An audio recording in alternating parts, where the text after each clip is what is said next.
ना ना, यहाँ ठंडा कौन बोला तुमको?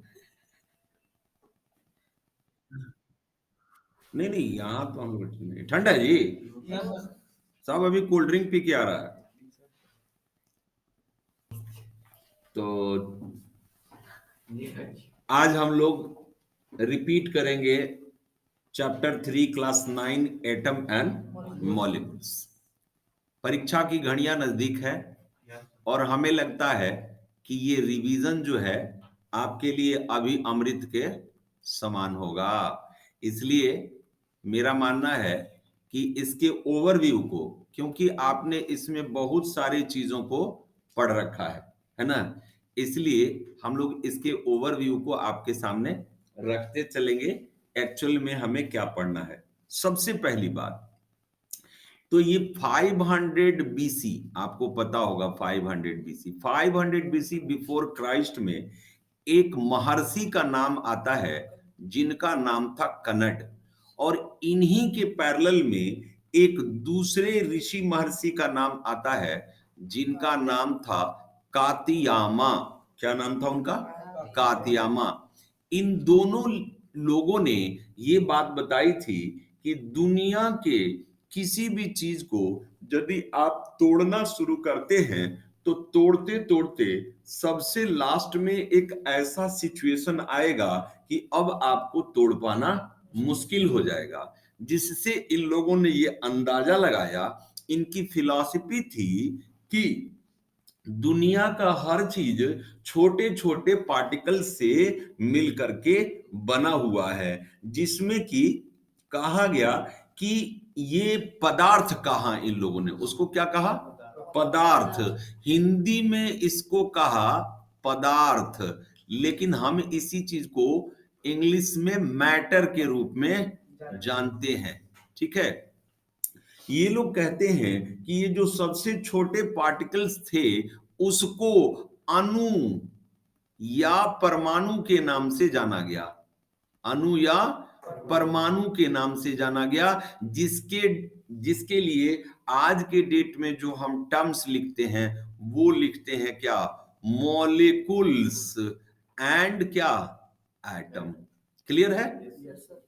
अच्छा, लेकिन जब मॉडर्न साइंस में हमने प्रवेश किया तो एनिशियंट ग्रीक फिलोसोफर थे डेमोक्रिटस। क्या नाम था उनका? डेमोक्रिटस। नाम भी याद रखना जरूरी होगा आपके लिए, क्योंकि यहां से भी सवाल पूछे जाते हैं। Democritus and Leucippus, and Leucippus, ये दो ऐसे फिलोसोफर रहे एंशिएंट ग्रीक में, जिन्होंने बताया कि हम यदि मैटर्स को, बात वही जो यहां कन्नड और कात्यामा ने बताया, सेम बात आपके डेमोक्रिटस और ल्यूसिपस ने बताया। क्या बताया भाई? कि यदि आप मैटर को तोड़ना शुरू करते हैं तो तोड़ने के बाद इससे जो छोटे से छोटे पार्टिकल आपको मिलेंगे, वो पार्टिकल लास्ट में ऐसा पार्टिकल मिलेगा जो अनब्रेकेबल होगा, जिसको आप तोड़ नहीं सकते हैं। क्लियर है? समझ गए ना बात? अच्छा। Democritus called this individual particles atom. Democritus ने इसी इंडिविजुअल या अनब्रेकेबल पार्टिकल को क्या कह दिया? एटम। यदि आप डिक्शनरी में एटम का मतलब देखना चाहोगे तो आपको पता चलेगा एक ऐसा चीज जिसको तोड़ा नहीं जा सकता है, उसको हम लोग कहते हैं क्या? All this based on the philosophy and consideration, and not much could be done to fill in 18th century। जानते हैं 18वीं शताब्दी तक ये पूरा का पूरा केवल फिलॉसफी ही चलता रहा। ये ऐसा पीरियड था जिसमें मात्र लोगों ने अपने दार्शनिकता, अपने विवेक का इस्तेमाल किया, और इसमें केवल और केवल क्या चलता रहा? फिलॉसफी ही चलती रही। और इस फिलॉसफी में हमने अपने ओवरव्यूज को बताया, मतलब हमने अपने बुद्धिमत्ता का परिचय दिया और ये सारी बातें बताई। साइंस का प्रवेश नहीं था। कब तक? ये आपके 18th सेंचुरी तक चला। लेकिन जैसे ही आप 19th सेंचुरी में प्रवेश करते हैं, साइंस की उत्पत्ति होती है। साइंस ने इसी चीज को अलग अलग तरह से रिकॉग्नाइज किया। साइंस ने इन चीजों को कहा क्या? एलिमेंट्स एंड क्या नाम दे दिया? कंपाउंड नाम दे दिया। समझ गए? यानी कि साइंस जब अपने दौर में प्रवेश किया तो साइंस ने इन इन बेसिक पार्टिकल्स को क्या नाम दिया? या तो एलिमेंट कहा, नहीं तो क्या कहा? कंपाउंड कहा। अब इसके बाद Antoine Lavoisier led the foundation of chemical science by establishing two important law of chemical combination. आपको बताते हैं इस प्रकार से हमारे नाम आता है किसका? एंटोनियो, एंटोनी, सॉरी, है ना, एंटोनी एल लेवोजियर। किसका नाम आता है? L Lavoisier. ठीक है। इन्होंने मॉडर्न साइंस के अंतर्गत, मॉडर्न साइंस के अनुसार, है ना, फिर ये बताया, दो इंपॉर्टेंट लॉ दिए, है ना, जो कि केमिकल कॉम्बिनेशन से रिलेटेड था। लॉ अबाउट क्या दिया इन्होंने? Law about chemical combination. ठीक है। अब हमारा यहां से शुरुआत होगा कि आखिर केमिकल कॉम्बिनेशन होता क्या है। समझ गए बात? केमिकल कॉम्बिनेशन क्या होता है उसके ऊपर विचार विमर्श करेंगे। ठीक है।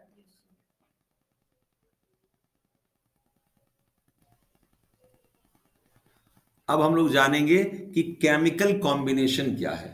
एक्चुअल में केमिकल कॉम्बिनेशन आपको क्या बताता है? केमिकल कॉम्बिनेशन, ठीक है,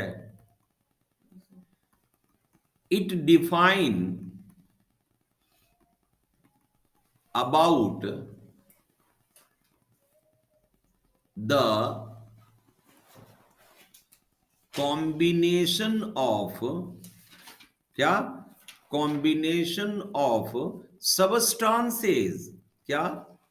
combination of substances to produce new product. New product. ये केमिकल कॉम्बिनेशन एक ऐसा प्रोसेस बताता है जिसमें बताता है कि आप चीजों को एक साथ जोड़िएगा तो उससे जो न्यू प्रोडक्ट बनेगा वो क्या होगा और कैसे होगा, है ना। तो इसके अंतर्गत, केमिकल कॉम्बिनेशन के अंतर्गत हम लोग दो चीजों को पढ़ते हैं। पहला, law of conservation of mass. क्या? Law of conservation of mass. ध्यान दीजिएगा, पहला हमारा हो गया। और दूसरा है लॉ ऑफ कांस्टेंट प्रोपोर्शन। क्या? Constant proportion.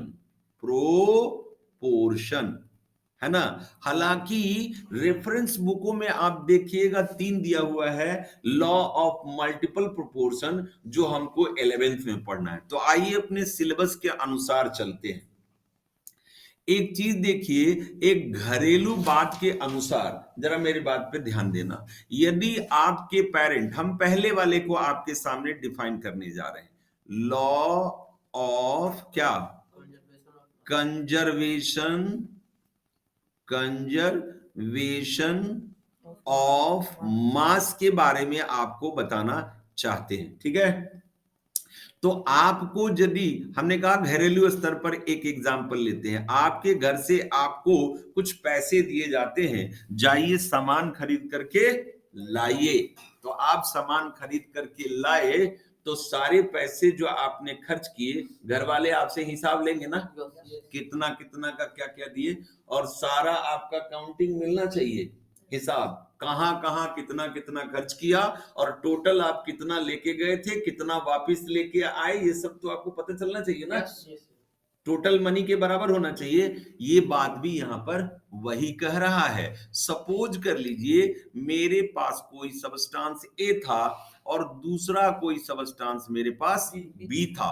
इन दोनों को जब मैंने मिलाया तो यहां पे बन गया कितना, ए बी। अब ये समझ करके चलो कि ए हमारे पास 4 यूनिट था। कितना था, 4 यूनिट। और बी जो था मेरे पास कितना था, 5 यूनिट था, है ना। तो इन दोनों को मिला करके हमको पूरा हिसाब के हिसाब से कितना मिलना चाहिए, 9 यूनिट। ये क्या बता रहा है कि ना तो कहीं लॉस हुआ है और ना कहीं से गेन। यानी लॉ ऑफ कंजर्वेशन ऑफ मास ये भी कहता है क्या, एटम्स neither be created, है ना, nor be destroyed। ठीक है। अच्छा, एटम्स न बनाए जा सकते हैं न नष्ट किए जा सकते हैं। देखिए एक बात ये भी यहाँ गौर करने लायक है। ठीक है, आपने ए और बी मिलाया, बना भी है ए बी, कहीं से सी नहीं आ गया, कहीं से जेड नहीं आ गया, कहीं से एक्स अपने आप नहीं आया है, या ऐसा भी नहीं हुआ है कि बी बदल के सी आ गया, नहीं ना, जो था वही मिला है। तो यदि हम केमिकल रिएक्शन के अनुसार चले तो देखिए क्या होता है। मान लीजिए हमने सोडियम को ऑक्सीजन से रिएक्शन कराया तो हमको मिल जाएगा सोडियम ऑक्साइड। आप देख सकते हैं यहाँ सोडियम और ऑक्सीजन, यही ना दो चीज मिल रहा है, और कुछ नया तो नहीं आया, कुछ बर्बाद भी नहीं गया, नहीं ना गया। लेकिन एक बात है, कहोगे सर यहाँ तो सोडियम एक गो है, यहाँ आप दो गो दिखा रहे हैं। अरे भाई बैलेंस कर दो ना, दो हो गए। लेकिन एक बात, यहाँ ऑक्सीजन 2 था और यहाँ 1 दिखा रहे हैं, तो यहाँ हम 2 कर देते हैं तो 2 तो ऑक्सीजन हो गया, बट आपका सोडियम कितना हो गया, 4। इसलिए हम यहाँ पर 2 नहीं, क्या कर देंगे, 4। और ये जो मैंने 2 और 4 इधर लिखे, इसी को कहते हैं बैलेंसिंग ऑफ इक्वेशन। क्या कहते हैं, तो ये हमारा जो इक्वेशन बना वो कैसा इक्वेशन है, बैलेंस इक्वेशन है। समझ गए। इक्वेशन इसको क्यों कर रहे हैं, क्योंकि हम इसमें केमिकल रिएक्शन को रिप्रेजेंट कर रहे हैं। ये क्या है, एक तरीके का ये एक केमिकल रिएक्शन है, यानी कि इसमें 2 या 2 से अधिक चीजें आपस में मिल करके प्रोडक्ट बना रही हैं, और इसीलिए हम लोग इसको कहते हैं क्या, केमिकल रिएक्शन। और जब आप केमिकल रिएक्शन को उसके सिंबल्स में, जैसे सोडियम हो गया, ऑक्सीजन हो गया, सोडियम ऑक्साइड हो गया, सिंबल में रिप्रेजेंट करते हैं, तो उसी को हम लोग क्या कहते हैं, इक्वेशन कहते हैं। बैलेंस कब कहते हैं, जब दोनों तरफ एलिमेंट की संख्याएं क्या हो जाए, बराबर हो जाएं, तो हम उसको बैलेंस कहते हैं। यहाँ 3 बात पता चला, क्या केमिकल रिएक्शन किसको कहते हैं, तो जिसमें जो केमिकल रिएक्शन किसको कहा गया, जब 2 या 2 से अधिक एलिमेंट मिल करके प्रोडक्ट्स का फॉर्मेशन करेंगे तो उसको क्या कहेंगे, केमिकल रिएक्शन। उस केमिकल रिएक्शन को जब सिंबल में रिप्रेजेंट करेंगे तो उसको कहेंगे केमिकल इक्वेशन। और जब उसको दोनों तरफ एलिमेंट की संख्या को बराबर करेंगे तो उसको कहेंगे बैलेंस केमिकल इक्वेशन। क्लियर है। अच्छा, तो बैलेंस, अब सवाल हमारे सामने एक बड़ा गंभीर है, कहता है कि हम लोग इक्वेशन को बैलेंस काहे करते हैं। अरे भाई हम पढ़ क्या रहे हैं, कंजर्वेशन ऑफ मास। ये कैसे हो जाए कि है ना 2 गो ऑक्सीजन है तो उन्हें एगो हो जाएगा, इससे तो ये बात पता चल रहा है का कि वो नष्ट हो गया, और जबकि हमारा कॉन्सेप्ट है कि नष्ट कुछ हो नहीं होता है। कह रहा है कि वो सोडियम इन्हें एगो था, उन्हें 2 गो कैसे आ गया, नया कहां से आ गया, नहीं आया है, वो पहले से था, यानी कंजर्वेशन ऑफ मास। तो यदि आपसे कोई सवाल करेगा कि बताइए हम इक्वेशन को बैलेंस क्यों करते हैं, तो उसके लिए आपको ये जवाब लिखना है, क्या, atoms neither be created nor be destroyed, that's why we balance the chemical equation। मेरे साथ एक बार रिपीट करना पसंद करेंगे क्या आप लोग, atoms neither be created nor be destroyed, so we balance chemical equation, so we balance chemical equation। Clear है। चलिए, तो अब आगे की तरफ बढ़ना है।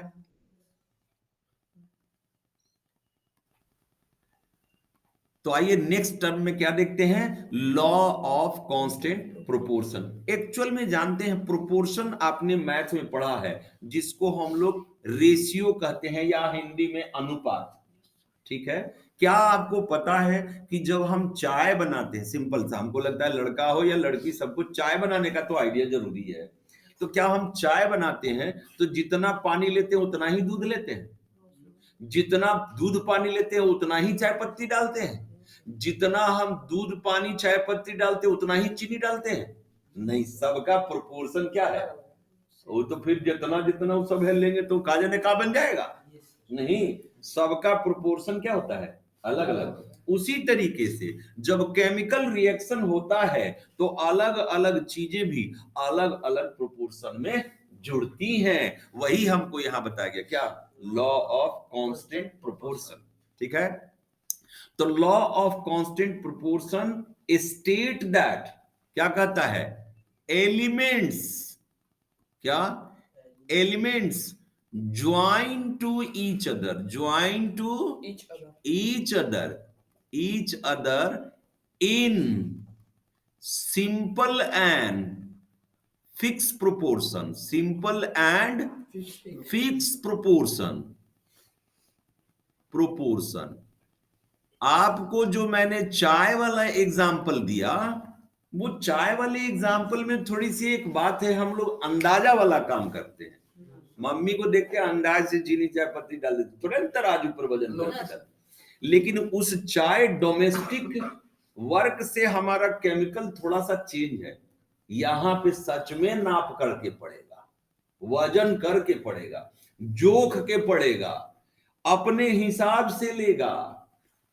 हमारे यहां है कि भंडारा में खजाना में रख दोगे तो लोग चोरी करके भाग जाएंगे, लेकिन केमिकल रिएक्शन दुनिया की सबसे बड़ी सच्चाई को निभाता है, क्या, जितना जरूरत है उतने लेगा, है ना, बाकी को क्या कर देगा, छोड़ देगा।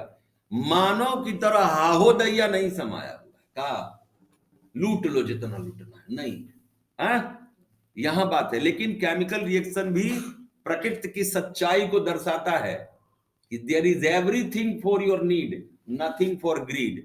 आपके जरूरत के लिए सब कुछ यहां मौजूद है, लालच के कोनो उपाय।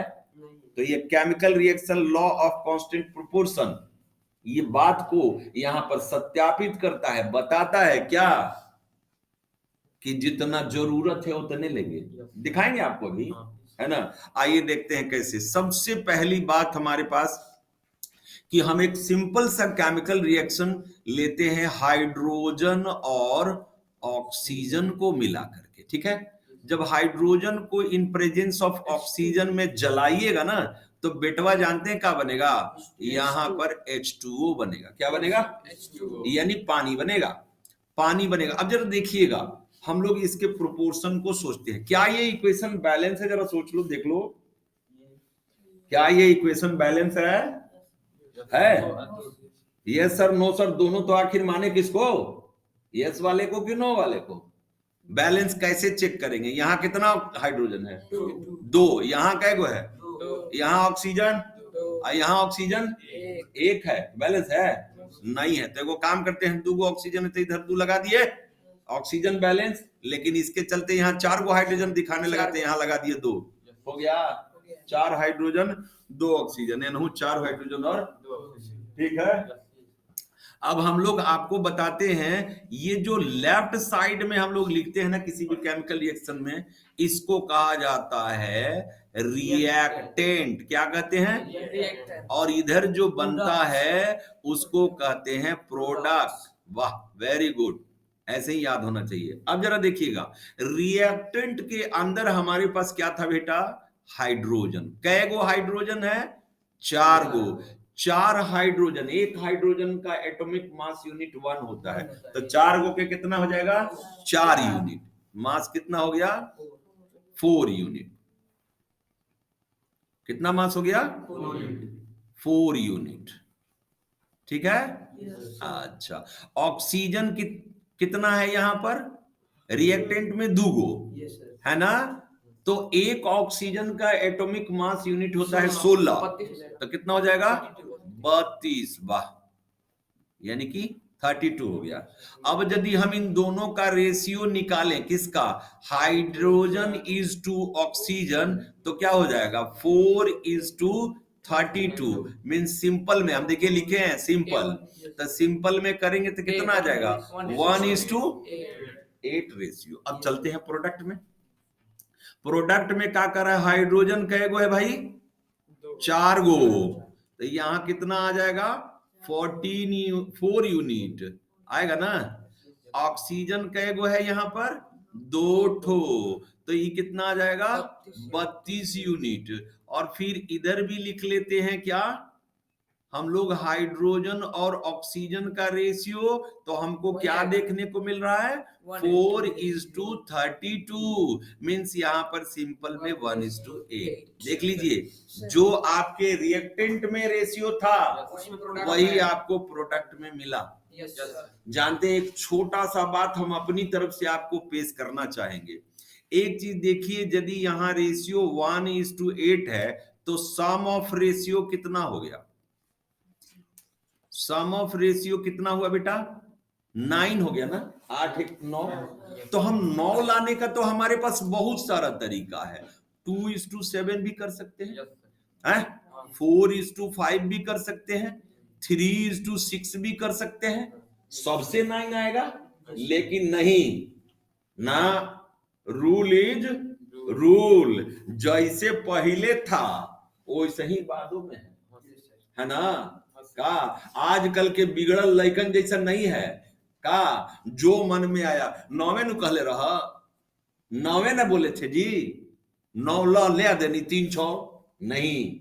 केमिकल रिएक्शन पूरे प्राकृतिक नियम का पालन करता है। तो आप देख सकते हैं कि भले यहां पर 2 7 4 5 6 3 जोड़ करके 9 आता हो, लेकिन नहीं, बोल रहा है बाबू जो हमको पैतृक चीज मिला है उसी को हम फॉलो करेंगे, जो माँ बाप ने सिखाया है। अरे रिएक्टेंट कौन ची होकर माइए बाप ना, प्रोडक्ट होकर के सामने आया तो संतान है। तो बोल रहा है जो हमारे माँ बाप ने हमको सिखाया है वैसा ही हम भी करेंगे, तो अनिको बदलने वाले नहीं है। इना के ही जा 1:8 है तेने उलट के 8 बन कर दिए, इहो नहीं, 1:8 था तो 1:8 ही रहेगा।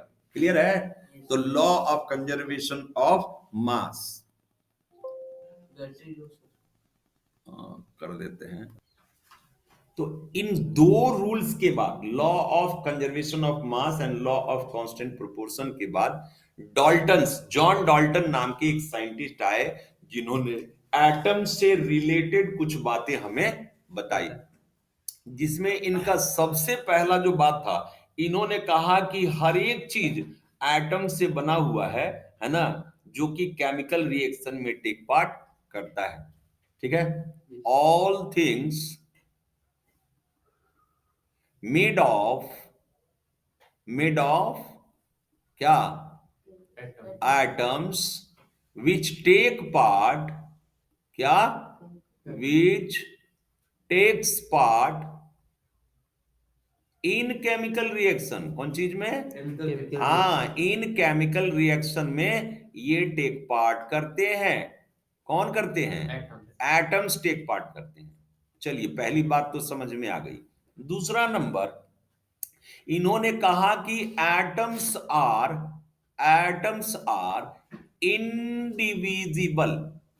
इनडिविजिबल।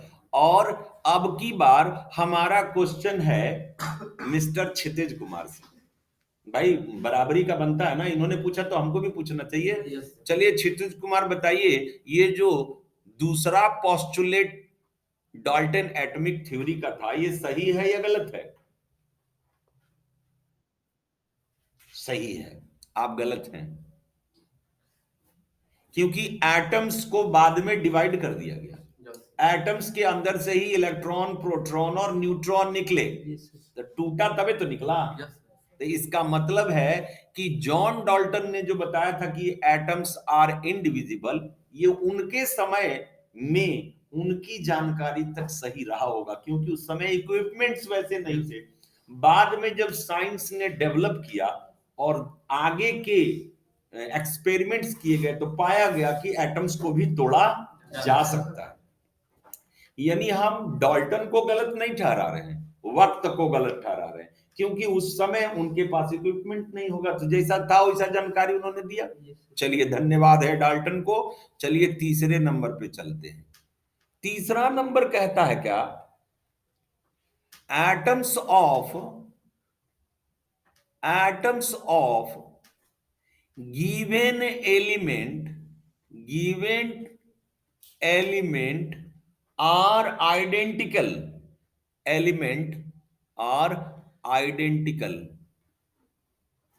ये बताइए, आप अपने गले में ये लटकार करके रखे हुए किस लिए? इसको क्या कहा जाता है?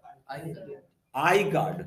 ये आइडेंटिटी कार्ड है, आपकी पहचान। तो कहता है कि किसी भी एलिमेंट के अंदर आपको सारे ऐसे एटम मिलेंगे जो आइडेंटिकल होंगे, एक ही जैसे होंगे। बताइए Kshitij Kumar, Dalton atomic theory ये सही था या गलत? तुम्हारे सामने atoms of given element are identical. Atom, हाँ हाँ, गलत है। जब हम आलू खरीदने जाते हैं तो खरीदने के लिए तो आलू खरीदते हैं, का हो सब आलू एक के बराबर रहता है? ओकरा में सड़लो रहता है, बड़ा छोटा तो रहबे करता है, सड़लो रहता है कि है ना। तो ये बात भी इन्होंने क्या कहा, गलत। पता नहीं कहां से कोई बेचारे रट लिए हैं, तो हमको बोलिए। Atoms of given element are identical नहीं होते हैं, सब अलग अलग होते हैं। चलिए हम चौथे नंबर पायदान पे चलते। कहा? चौथा नंबर पे। फोर्थ नंबर क्या है? कह रहा है atoms of different element have different mass and chemical reaction, है ना। क्या है? एटम्स ऑफ डिफरेंट एलिमेंट हाँ, एलिमेंट हैव डिफरेंट मास। बताइए ये सही था कि गलत? गलत था। क्योंकि क्योंकि आप एक बात बताइए, आलू प्याज दोनों खरीदने गए हो और टमाटर भी खरीदने गए, तो ऐसा नहीं हो सकता है कि टमाटर और आलू और जो प्याज है तीनों का वजन एक के बराबर हो? यदि साइज तीनों का बराबर हो, वजन करे तो तीनों बराबर निकल, बहुत कम मिलेगा ऐसा, लेकिन मिल सकता है कि नहीं? तो ये तो बोले थे एटम ऑफ डिफरेंट एलिमेंट्स, है ना, हैव डिफरेंट मास। जी नहीं, सेम भी हो सकता है। उसका एक एग्जांपल भी दे देते हैं आपको। आर्गन का एटॉमिक मास 40 होता है और कैल्शियम का भी एटॉमिक मास क्या होता है? 40। आ गया कि नहीं बराबर? तो ये सही नहीं था। पांचवा नंबर ये क्या कहते हैं? इनका कहना था कि atoms combine in the ratio of small whole number. Atoms combine in ratio of small whole number. क्या? Small whole number. अभी हम आपको दिखाए थे स्मॉल होल नंबर, है ना। अभी हमने आपको दिखाया था कि हाइड्रोजन जो वाटर बनाए थे तो 4:32 का रेशियो था, लेकिन हम लोग उसको क्या कर दिए थे सिंपल में 1/1:8। इसका मतलब ये वाला इनका क्या था? सही था। चलते हैं छठे नंबर पे। छठा नंबर जो क्षितिज ने बताया था वो सही है। The relative number and kind of atoms are constant, है ना। The relative number and kind, क्या? काइंड माने प्रकार, of atoms are constant, of atoms are constant. देखिए अभी हमने आपको थोड़ी देर पहले दिखाया था कि जब हम केमिकल रिएक्शन करा रहे हैं तो हाइड्रोजन ऑक्सीजन लिए तो हमको जो प्रोडक्ट मिलेगा उसमें भी हाइड्रोजन ऑक्सीजन रहेगा, तो काइंड बरकरार रहा कि नहीं? ऐसा नहीं कि कुछ खत्म हो गया कुछ नया आ गया, बरकरार रहा। प्लस नंबर भी क्या रहा? बरकरार रहा। तो इनका ये थ्योरी भी क्या था, सही था। अच्छा, ऊपर कहे कि all things made up of atom and which take parts in chemical reaction, इनका ये वाला भी क्या था, सही था। ये वाला गलत, ये वाला गलत और ये वाला गलत, तीन गलत और तीन सही। समझ गए बात? खैर, जानकारी के हिसाब से जो इनके पास था इन्होंने बेचारे ने बताया था। ठीक है, अब हमारे पास है व्हाट इज एन एटम। हम लोग एटम को तोड़ा जा सकता, तो हमारा सवाल यह है कि व्हाट इज एटम। जैसे कि एक मकान को बनाने के लिए उसका जो बेसिक बिल्डिंग ब्लॉक है वो ब्रिक यानी ईंट है, ठीक उसी तरीके से एटम इज, है ना, building block of the matter. क्या है? Atom is building block of matter, यानी दुनिया का कोई भी चीज जो आपके सामने दिख रहा हो या आप उसको महसूस कर रहे हो, जैसे हवा हो गया, पानी हो गया, सूरज हो गया, चांद हो गया, पृथ्वी हो गई, इंसान हो गया, है ना, जो कुछ भी हुआ ये मैटर है। और ये जो मैटर है सब के सब एटम से बने हुए हैं। आपको जान करके आश्चर्य होगा कि जो लिविंग थिंग है वो भी नॉन लिविंग एटम से बना हुआ है। एटम्स आपस में कंबाइंड हुए हैं तभी सेल का फॉर्मेशन किए हैं। यानी कि चाहे लिविंग हो या नॉन लिविंग, उसका जो बिल्डिंग ब्लॉक है वो क्या है? एटम है। एटम से ही बनता है एटम जो है। अब अगला इसमें एक चीज पूछ रहा है, क्या how big are atom, how big are atoms, atoms कितने बड़े होते हैं। अरे भाई, बहुत आश्चर्य की बात आपको लगेगी। आप जिस पेन से लिख रहे हैं उस पेन के आगे वाले निब में लाखों से भी ज्यादा एटम्स पड़े हुए हैं।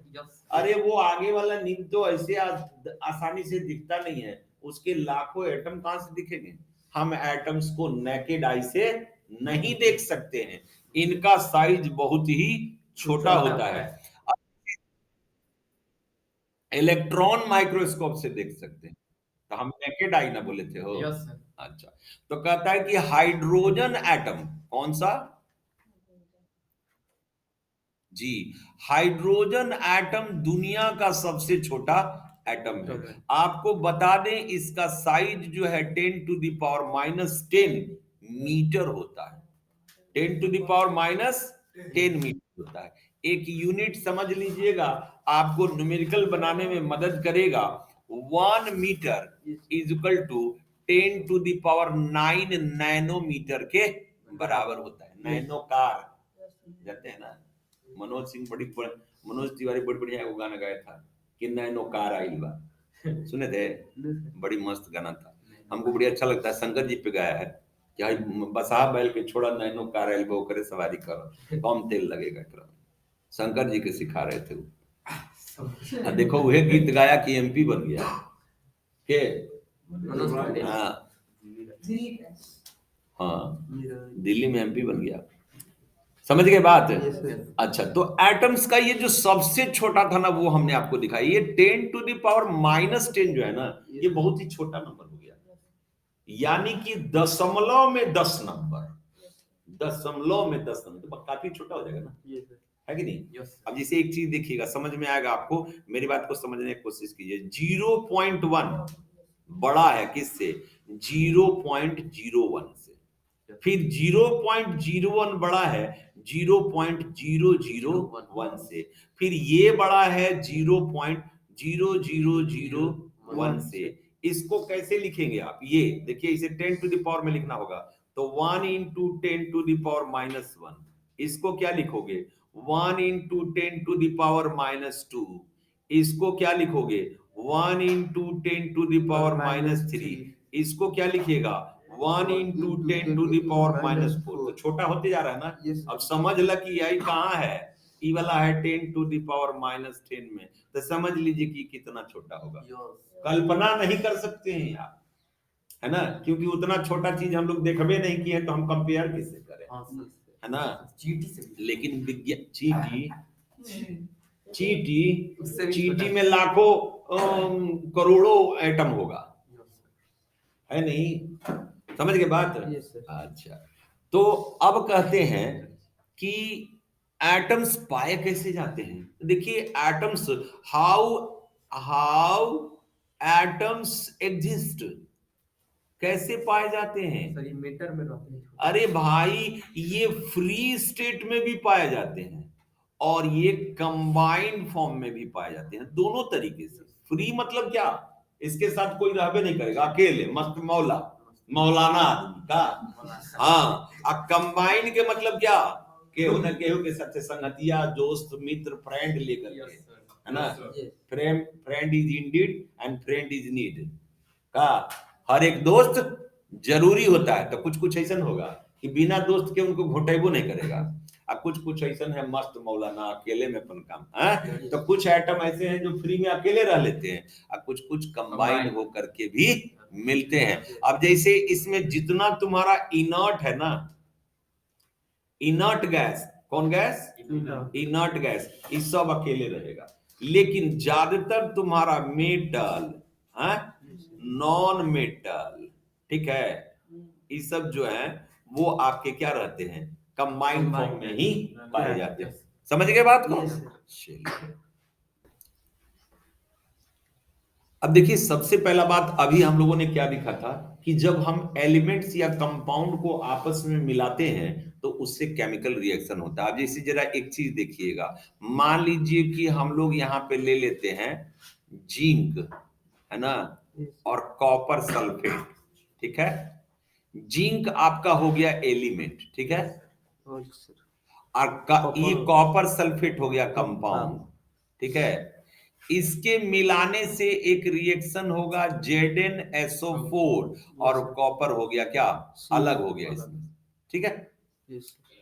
ये जो मैंने यहां आपको लिख के दिखाया वो क्या है पता है, केमिकल रिएक्शन लिख के दिखाया। लेकिन केमिकल रिएक्शन लिखने का हमने जो तरीका अपनाया है वो यूज किया मैंने यहां क्या, सिंबल का इस्तेमाल किया। किस चीज का इस्तेमाल किया, सिंबल। यहां Zn मैंने किसके लिए यूज किया है, जिंक के लिए। किसके लिए, जिंक के लिए। कॉपर Cu किसके लिए यूज किया है, कॉपर। कॉपर के लिए। फिर मैंने सल्फर S किसके लिए यूज किया है, सल्फर के लिए। और मैंने यहां पर O किसके लिए यूज किया है, ऑक्सीजन के लिए किया है ना। तो ये जो यहां पर यूज किए जा रहे हैं ये इसके क्या कहलाते हैं, सिंबल कहलाते हैं, ठीक है। कहोगे सर क्या जरूरत पड़ गया सिंबल का, नहीं क्या जरूरत है। देखिए बात सही भी कहते हैं आप, लेकिन उसमें क्या अंतर है, क्यों हम लोग सिंबल से ही यूज करते हैं। ये जो केमिकल रिएक्शन मैंने लिखा उसको हम वर्ड में भी लिख सकते हैं। कैसे, ऐसे लिखेंगे, जिंक प्लस कॉपर सल्फेट, है ना, और यहां पे हो जाएगा जिंक सल्फेट, क्या होगा, जिंक सल्फेट, ठीक है। और इसके बाद क्या हो जाएगा, कॉपर। कोई प्रॉब्लम नहीं है। तो देखिए लिखने के लिए मैंने यहां भी केमिकल रिएक्शन लिख दिया, और ये आपका क्या है पता है, वर्ड रिएक्शन। कैसा है ये, हाँ वर्ड रिएक्शन लिख रहे हैं हम लोग वर्ड फॉर्म में, वर्ड फॉर्म रिएक्शन, ठीक है। वर्ड में लिखा और ये किस में था, सिंबॉलिक फॉर्म में था। अब दोनों में जरा अंतर देखिएगा, आप जिंक लिख दिए, ठीक है, जिंक से तो हमको पता चल गया जिंक, यहां जिंक लिख रहे हैं, लेकिन ये पता चला क्या है वो जिंक, अच्छा। यहां कॉपर सल्फेट लिखे थे, ये पता चला क्या है वो कॉपर, क्या है वो सल्फेट। लेकिन यहां देखोगे तो तुमको पता चल जाएगा कॉपर क्या है वो है, एगो, सल्फर का एगो है, एगो, ऑक्सीजन का एगो है, 4 गो, जिंक कितना है, 1 गो। यहाँ जिंक सल्फेट बना तो उसमें क्या क्या मिल गया, जिंक मिला हुआ है, सल्फर मिला है, ऑक्सीजन मिला है, और कॉपर अलग हो गया। तो ये बताओ कि दोनों में कौन लिखना ज्यादा पसंद करोगे, सिंबल वाला। एक एगो और फायदा हेकरा में है, स्पेलिंग में भी लिखना पड़ेगा, गलती होने का चांसेस रहेगा। सिंबल में कौन सी लिखना है, कुछ नहीं, दूसरा नंबर एक और तीसरा फायदा क्या? तीसरा फायदा कि स्पेस कम लेगा। भाई zinc, copper, sulphate, zinc sulphate, copper लिखने में टाइम लगेगा कि नहीं? स्पेस लगेगा कि नहीं? लेकिन ये आपका स्पेस भी कम लेगा, टाइम भी कम लेगा, स्पेलिंग का झमेला नहीं है। और चौथा नंबर सबसे बड़ा बात क्या कि यदि आप सिंबल लिखते हैं तो पता चल जाता है कि कौन सा एलिमेंट कितना कितना मिला गया, पता चल जा रहा है ना। इसलिए चलिए हम लोग इसी को ना प्रेफर करेंगे। आई इसको डाल देंगे पेंडिंग में, जानेंगे इसके बारे में, लेकिन इसका कोनो खास इस्तेमाल हमारे लिए रखा होने डस्टबिन की तरफ, डस्टबिन में डालना भी नहीं है ना। हो गया है। 2 मिनट हमको और टाइम चाहिए ताकि इसको हम क्लियर कर दें, ठीक है।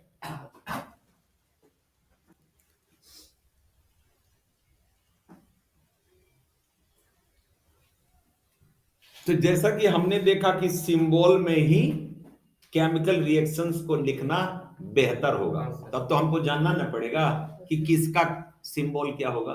तो सिंबल के लिए जो तरीका अपनाया गया उसमें क्या था समझ लीजिए। आप सबसे पहला क्या करते हैं, फर्स्ट लेटर ऑफ एलिमेंट क्या लिखते हैं? फर्स्ट लेटर ऑफ एलिमेंट, यानी मीन्स मान लीजिए आपको लिखना है क्या, कार्बन। तो कार्बन तो बड़ा नाम हो गया, स्पेलिंग में इसका सिंबल क्या यूज कर लेंगे? सी, ठीक है। इसके बाद हमको लिखना होगा सल्फर, क्या लिखेंगे भाई? एस लिख देंगे। ऑक्सीजन, देखिए तो आसान तरीका हो गया कि नहीं? ओ, फर्स्ट लेटर। अच्छा दूसरका में को बात लेकिन कहा कि कभी कभी ऐसा होगा कि कुछ कंफ्यूजन होगा। कार्बन तो आप लिख लिए, अब कोबाल्ट कैसे लिखिएगा? उसमें भी सी है। तो कह रहा कि एगो काम करो, सी को तो तुम कैपिटल फर्स्ट लेटर ले लो और ओकरा में के दोसर का जो लेटर है उसको स्मॉल में डाल दो, क्या हो जाएगा? कोबाल्ट हो गया, समझ गए। यानी कि इसमें क्या यूज करना है, first letter as capital, letter as small, capital and second as small, second as small, ठीक है। सही जा रहे हैं ना। चलिए तीसरे नंबर पायदान पे आते हैं। तीसरा पायदान कहता है कि बहुत बार और भी कुछ कंफ्यूजन क्रिएट करने वाली चीजें सामने आएंगी। तो अक्सर हम लोग एगो चीज देखे, एगो अभी हम लोग के बिहार में बिकता है सिलाव के खाजा, बड़ी फेमस है। देवघर वाले रास्ते से जाइएगा ना तो सिलाव वाले जगह पे गाड़ी सब लगाता है, जो आप बाई रोड जाते हैं ना, और वहां का खाजा फेमस है, नावे है सिलाव का खाजा, सिलाव यानी जो जहां का है वही के नाम से फेमस है। तो यहाँ हमारे साइंटिस्टों ने भी कुछ ऐसा ही तरीका निकाला। चलिए कंफ्यूजन यदि होता है तो वो काम करते हैं, जो चीज जहां से बना, जैसे मैग्नेट मैग्नीशिया नाम के साथ से आया तो नाम मैग्नेट हो गया, उसी तरीके से जो रिलेटिव स्थान थे उसी से रिलेटेड उसका नाम रख करके उसका रख दिया क्या। अब जैसे देखिए आपका बात बताते हैं, सोडियम जिसको आप Na कहते हैं उसका लैटिन नेम जो है ना वो तुम्हारा है नेट्रियम, क्या है? हाँ नेट्रियम। एक्चुअल में सोडियम का तो होना चाहिए था सोडियम के हिसाब से SO, एस चाहे SO होना चाहिए था ना। जाओ हाँ। समझ गए बात। तो नाइट्रियम एंड यहां नाइट्रियम का सोडियम का SO होना चाहिए था, बट यहां पर नाइट्रियम है, लिसन मी, यहां पर नाइट्रियम के लिए नाम क्या रख दिया गया? Na रख दिया गया। क्लियर है। तो हम लोगों ने यहां 3 चीजें सीखी। पहला क्या सीखा कि फर्स्ट लेटर कैपिटल यूज करो, यदि उससे काम नहीं बनता है तो बहुत सारे एलिमेंट का रखा गया फर्स्ट कैपिटल लेटर और दूसरा स्मॉल लेटर, और बाकी में लैटिन नेम के अनुसार उसके फर्स्ट और सेकेंड लेटर का इस्तेमाल करते हैं। अब जैसे पोटेशियम जो है उसको कैलियम कहा जाता है, तो कैलियम का इसका फर्स्ट लेटर यूज किया गया के, समझ गए। तो आपके बुक में कुछ सिंबल्स दिए गए हैं, आपका पहला काम ये बनता है कि यदि इस चैप्टर में और बेहतर आप करना चाहते हैं तो सारे सिंबल्स के नाम के साथ सिंबल आपको याद होना चाहिए। आज की सभा यहीं समाप्त करते हैं, मिलते हैं फिर कल पूरे अगले क्या कहते हैं डिटेल के साथ। जय हिंद, जय भारत।